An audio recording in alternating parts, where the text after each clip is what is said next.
भावज ने क्या मासूम 8 साल की ननद की गला दबाकर हत्या। दरअसल दोस्तों, सीकरी तहसील के कलोरी गांव में रहने वाली वरीसा, जिनकी उम्र 20 साल है, उन्होंने अपनी 8 साल की मासूम ननद जो उनके पास सोने के लिए गई थी, उसका गला दबाकर हत्या कर दी।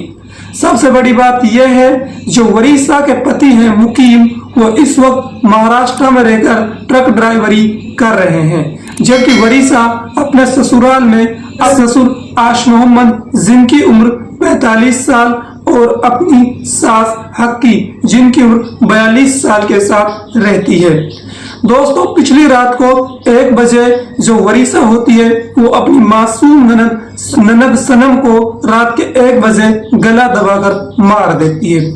उसके बाद वह सनम के शरीर को उठाकर अपने दूसरे कमरे में सो रही अपनी सास के पास लेकर आती है और सास से बोलती है कि देखो अम्मी, जो सनम है इसकी सांसें नहीं चल रही।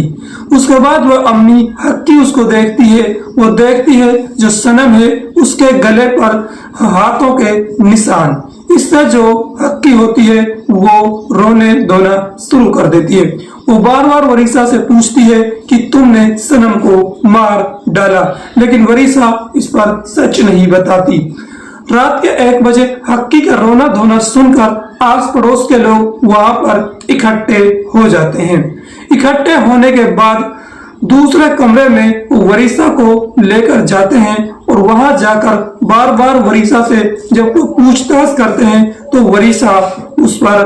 वरीसा इस बात को ठान लेती है कि उन्होंने ही अपनी 8 साल की ननद सनम की हत्या की है।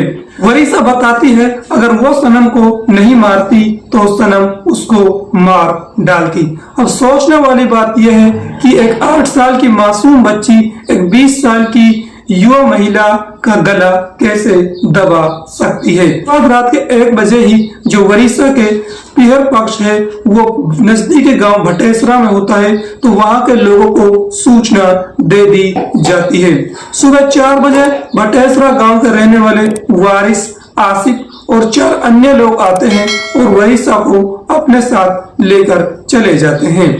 सीकरी थाना अधिकारी मुकेश चंद्र ने बताया कि कलोरी गांव के रहने वाले आस मोहम्मद ने पुलिस को यह सूचना दिन के लगभग 12 बजे दी।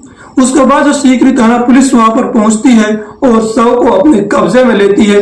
8 साल की मासूम सनम का पोस्टमार्टम होता है और पोस्टमार्टम होने के बाद जो सनम होती है उसके शरीर को उनके माता पिता यानी कि आस मोहम्मद और हक्की को सौंप दिया जाता है। सीकरी थाना अधिकारी मुकेश चंद्र का यह भी कहना है कि रिपोर्ट लिख दी गई है और आगे की कार्रवाई शुरू की जा रही है।